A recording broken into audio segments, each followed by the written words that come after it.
ప్రతి విశ్వాసి కూడా దేవుని సమాధానం చేత నడిపించబడి ఆ యొక్క సమాధానాన్ని ఇతరులకు ఇచ్చేటువంటి సమాధాన సువార్తను చెప్పేటువంటి స్థితిలోకి మనము ఎదగాలి.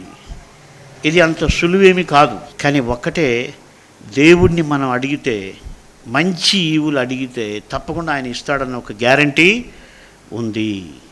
నేనేదో పెద్ద కారు కావాలని, ఇంకేదో కావాలని అంటే దేవుడు ఇస్తాడన్న గ్యారంటీ ఏం బైబిల్లో లేదు. ఆత్మ సంబంధం అయితేనే దేవుడు మనకు ఖచ్చితంగా ఇస్తాడని బైబిల్లో ఉంది. అయితే మనం క్రమక్రమంగా ఎదగాల్సి ఉంది. చాలాసార్లు మనుషులు దేనికి అలవాటు పడిపోయారంటే, వాళ్ళకి ఎక్కడ అవసరం ఉందో ఆ వాక్యం దగ్గరికి వెళ్తూ ఉన్నారు. అడుగుడి మీకు ఇయ్యబడును 7వ అధ్యాయం 7వ వచనంలో ఉంటుంది. అంతకుముందే దాదాపు యేసు ప్రభు 5వ అధ్యాయంలో 48 వచనాలు, 6వ అధ్యాయంలో కూడా చాలా వచనాలు, తర్వాత 7లో 6 వచనాలు చెప్పి ఆ తర్వాత చెప్పాడు. కాబట్టి మనం అవన్నీ అనుసరిస్తూ వచ్చినప్పుడు మనం దేవుణ్ణి అడిగితే ఇస్తాడు. ఏది అడగాలో ఆయనే మనకు ప్రేరేపణ ఇస్తాడు. కాబట్టి శ్రేష్టమైంది ఏంటంటే ఆయనతోటి అనుబంధం.